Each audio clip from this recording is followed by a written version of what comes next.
दोस्तों नमस्कार, स्वागत है सारे लोगों का।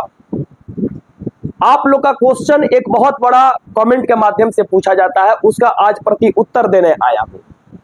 आप लोग की एक क्वेश्चन ऐसी है जो हर कमेंट में पूछा जाता है और हर वीडियो में मैं देखता भी हूं कि आखिर भाई उस क्वेश्चन का उत्तर कब दूं मैं। आप लोगों के द्वारा बहुत सारी ऐसी विषय वस्तु पूछी जाती है क्वेश्चन के माध्यम से, जिसको देखने के बाद मैं उत्तर दे भी नहीं पाता था उस समय, लेकिन आज मैं उस क्वेश्चन को भी बोलूंगा, उस उत्तर को भी बोलूंगा और साथ साथ उसके ऊपर जो किया गया होमवर्क है उस होमवर्क को भी रखूंगा।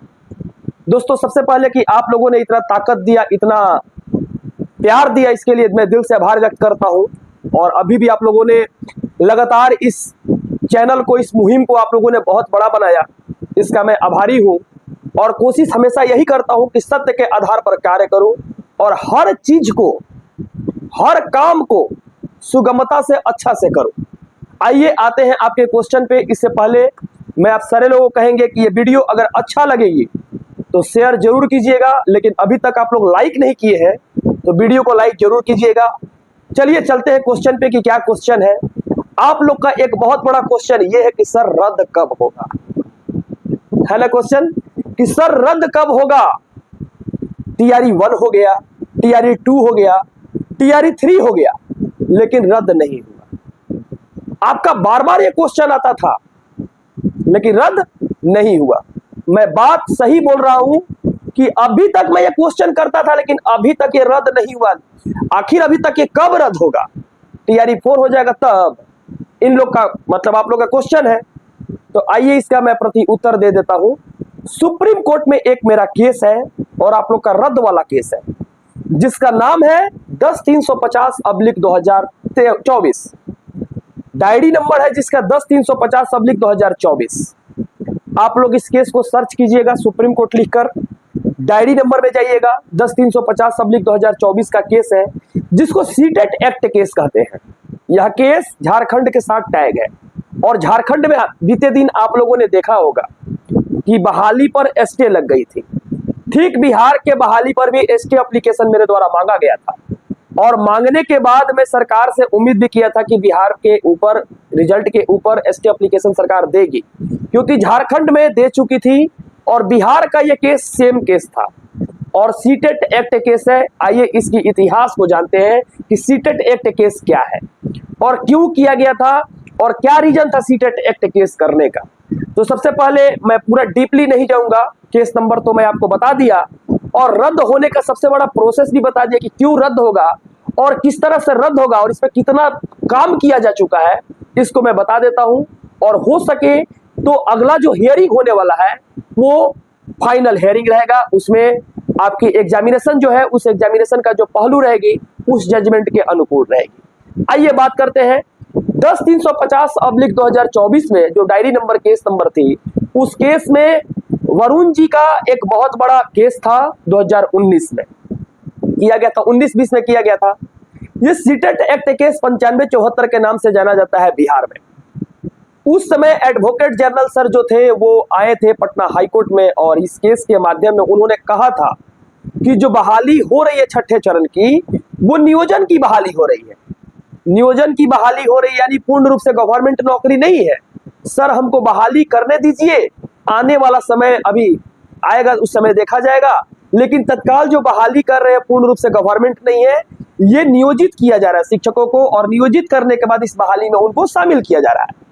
लेकिन सीटेट एक्ट केस आपको मैं बता देता हूं उसी समय किया गया था और वही केस आज खुली हुई सुप्रीम कोर्ट में। उस केस में कहा गया था एडवोकेट जनरल सर के थ्रू कि आने वाली समय में अगर आप कहिएगा कि नहीं सीटेट को निकालकर बीटेट पर बहाली लेने के लिए, तो बहाली उस समय ले लेंगे, लेकिन तत्काल सरकारी स्कूलों में शिक्षकों की संख्या बहुत कम है, नगण्य है और स्कूल में शिक्षक नहीं है, इसलिए सर बहाली करने दिया जाए। तो उस बहाली को सब्जेक्ट टू फाइनल आउटकम्स दे दिया गया था और सब्जेक्ट टू फाइनल आउटकम्स में कहा गया था कि यह बहाली आप कर तो रहे हैं लेकिन यह फैसला इसी डेट से लागू रहेगा। तो उन्होंने बोला कोई बात नहीं है एडवोकेट जनरल सर, और इस बहाली को होने दिया जाए। एक बार ओरल ऑर्डर आया और एक बार इसका रिटन ऑर्डर आया, दोनों ऑर्डर इसका आया था। लेकिन दोनों ऑर्डर में अगर देखा जाए तो तो इस दोनों ऑर्डर का अनुकूल पटना हाईकोर्ट का एक जजमेंट निकल गया। इस जजमेंट को पूरे भारत में झारखंड के साथ टैग करके आज इसको चैलेंज किया गया। तो झारखंड में बहाली को रिजल्ट जो हुआ था उसको रोक दिया गया। उसके साथ साथ जब बहाली रुक गई, रिजल्ट रुक गया, उसके साथ देखिए तो एक बहुत बड़ी समस्या क्या आई कि झारखंड ने अपना पूरी बहाली को स्टे लगाकर कल या परसों के डेट में देखे होंगे जेटेट की भर्ती निकाली है 8 साल के बाद। ठीक उसी तरह से 2020 के बाद जो भी बहाली किया गया है वो बहाली इस जजमेंट के अनुकूल रहेगा। अनुकूल रहेगा यानी कह देगा सरकार कि नहीं 2020 से हटाया जाए तो बिहार के अंदर जितने सीटेड कैंडिडेट हैं उन सारे लोगों को हटाया जाएगा। केस वही है, सब्जेक्ट टू फाइनल आउटकम्स है, जिसमें सबसे बड़ी फायदा ये होगी कि जो उत्तर प्रदेश वाले लोग आए हैं लगभग 50,000 या 60,000 की संख्या में, पीआरटी में केवल 1 to 5 में लगभग total number of candidate Uttar Pradesh का लगभग 70 से 80,000 है बिहार में। उन सारे लोगों को हटाया जाएगा और ये बहाली को जिस तरह से झारखंड की बहाली हो रही है ठीक उसी तरह से इस बहाली को लिया जाएगा। इसकी इतिहास बहुत गहरी है और इस इतिहास को अभी मैं इस वीडियो में नहीं खोलूंगा, जब तक पूर्ण रूप से इसकी जजमेंट नहीं आ जाती है तब तक नहीं खोलूंगा। लेकिन झारखंड के द्वारा लगातार एसटे को हटाने के लिए कोशिश किया गया पिछले वीडियो में। आइए देखते हैं इस वीडियो को और इस वीडियो के माध्यम से हम जानते हैं कि क्या है ये case.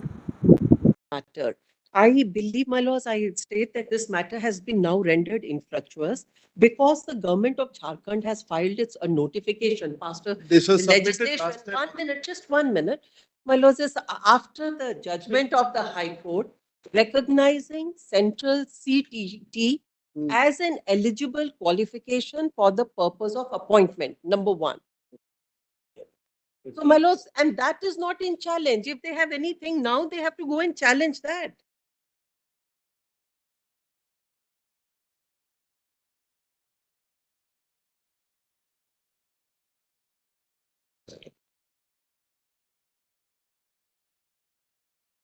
Some NMD at the Also middle. Let's, August somewhere. Manoj, the difficulty is, Manoj, The your- meanwhile, Difficulties are too. no, your much. lordship meanwhile, filed your order of lordship 20, Cannot decide this. is no, not Manoj, in 20 process. may I- 26th April 2024, your lordships have interdicted us from publishing the results. The test was already held on 27th April, Manoj. There are teachers, Manoj, who needs to be appointed oh, in the school. we need to be Schools are appointed. deprived, Manoj. We are equally My learned concerned. friends, client, the petitioners have also participated in the exam, taken the exam. Yes. Manoj, let us, permit us to are the declare the only results ones so who that are the process can eligible. go ahead. But more complications are there. Exactly. More complication. Some candidates appointed, they will also rush here. No, but We need without, teachers are the way. now since the respondents have finished, if I can say Otherwise, one word edgewise, Manoj, the prayers, despite your lordships interdicting them, they have put up on their website the date on which the results will be declared. Somehow knowing that your lordships will vacate the order by then. they are not declared. You have But said, Manoj- you have said first Manoj, week of September 2024. I Third don't know of how you. September. Grateful, man. May, The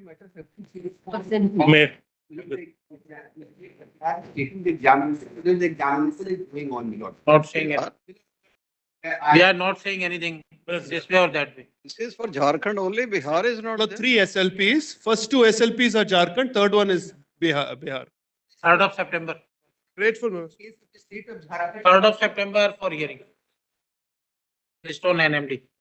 Not in the state of- No. Next state will change. Manoj, may I request high up on the board, my lords, on third? The request on that day. Very well. What I am saying, similar, shall be given in the Jharkhand. Nothing. Grateful.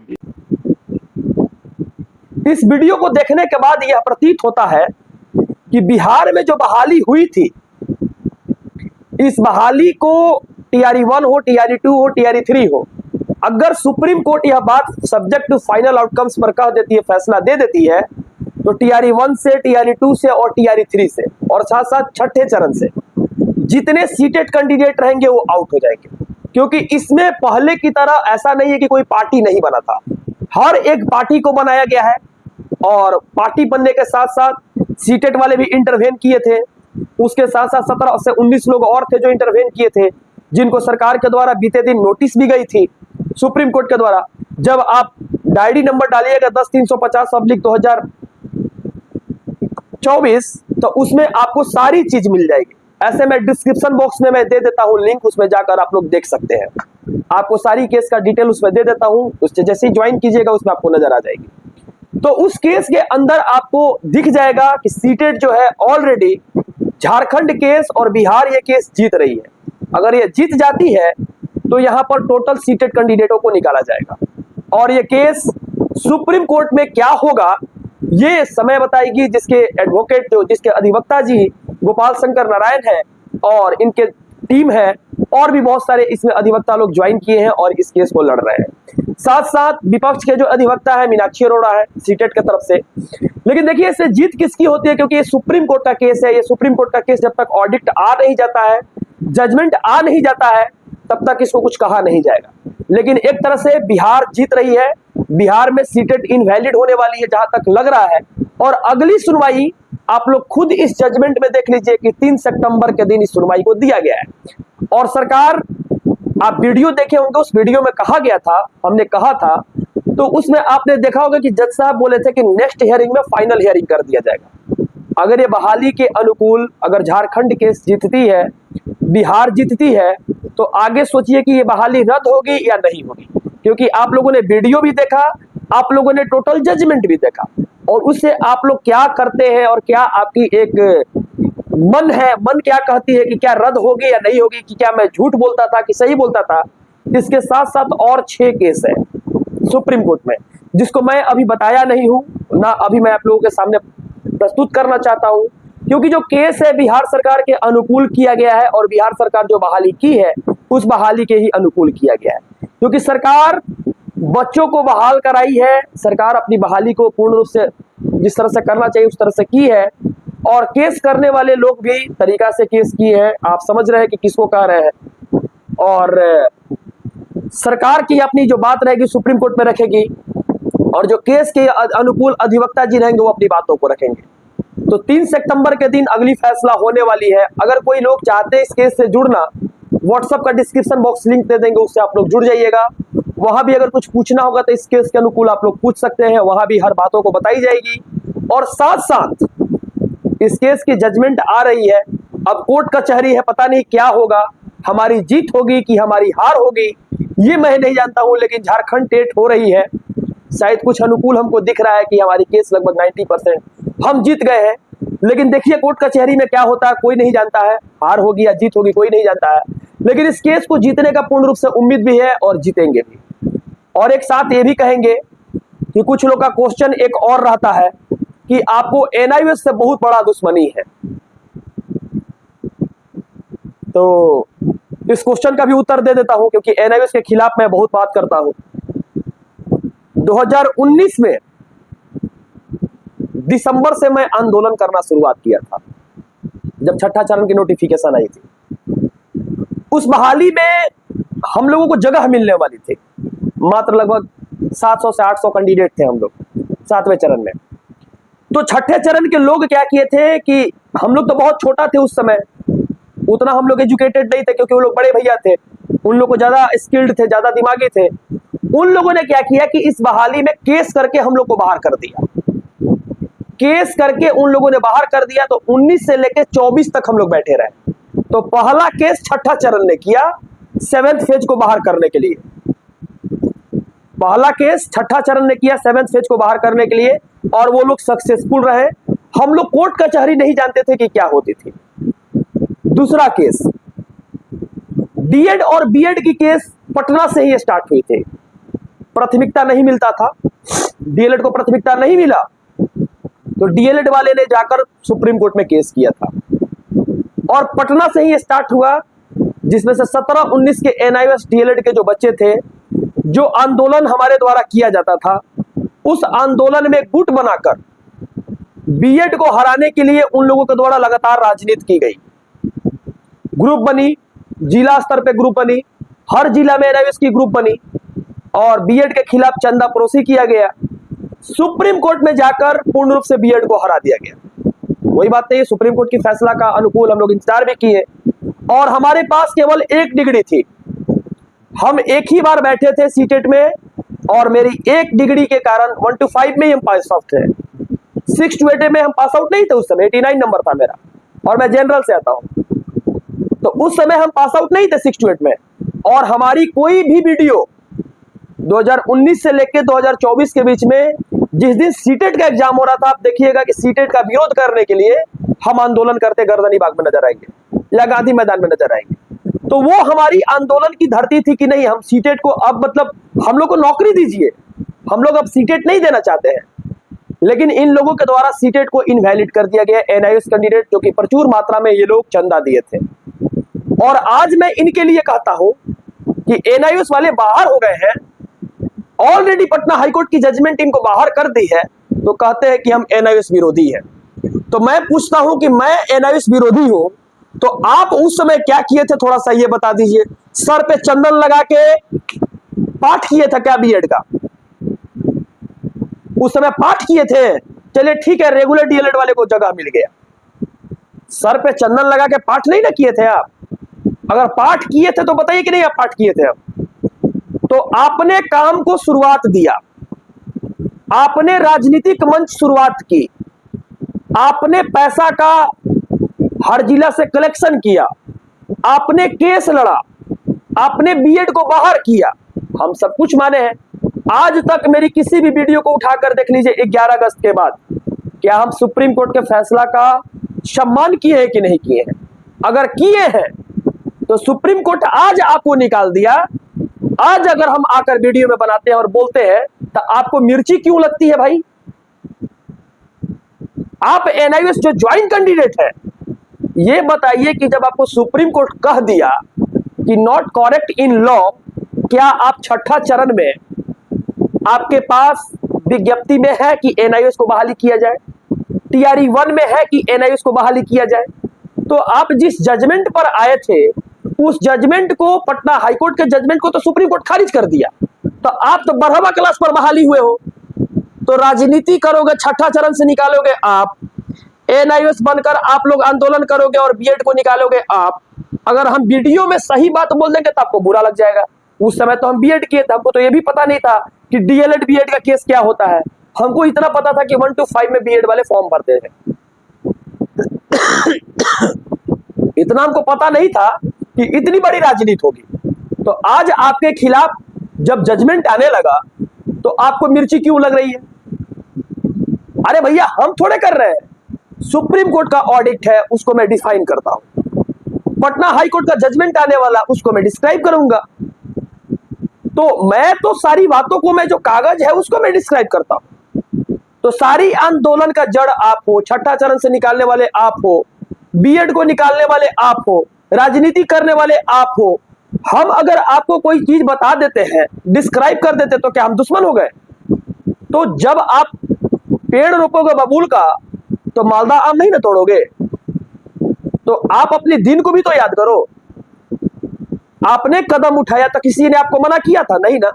तो जब आपने कदम उठाया, मना नहीं किया, आपकी judgement का इंतजार करके जब हम बाहर जा सकते हैं, तो हमारी जजमेंट का इंतजार आप लोग क्यों नहीं कर सकते? हमारी भी तो जजमेंट का इंतजार कीजिएगा ना। तो इसलिए मैं बोलता हूं कि कोर्ट, ये सुप्रीम कोर्ट का केस है, आपको मैं खुद बोल दिया इसलिए कि 10-350/2024 जो सीटेट एक्ट केस है, उसमें हार होगी या जीत होगी। जीत होगी तो आपको बाहर जाना पड़ेगा, हार होगी तो हम हार जाएंगे। इसमें करना क्या है? सुप्रीम कोर्ट का जज साहब जो कहेंगे, वो जो फैसला देंगे, उसको हम मानेंगे और आप मानेंगे। हम भी तो माने थे 11 अगस्त का जजमेंट को।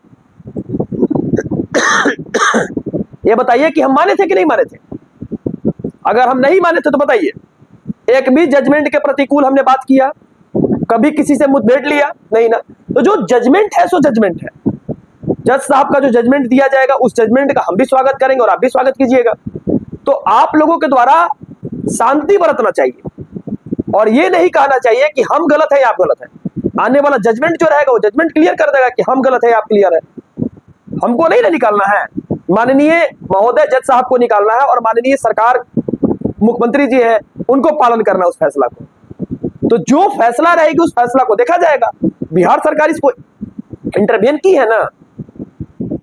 माननीय शिक्षा विभाग के जो ऑफिसर्स लोग हैं वो तो इसको इंटरवेन किए हैं। तो इसमें घबराने की क्या जरूरत है?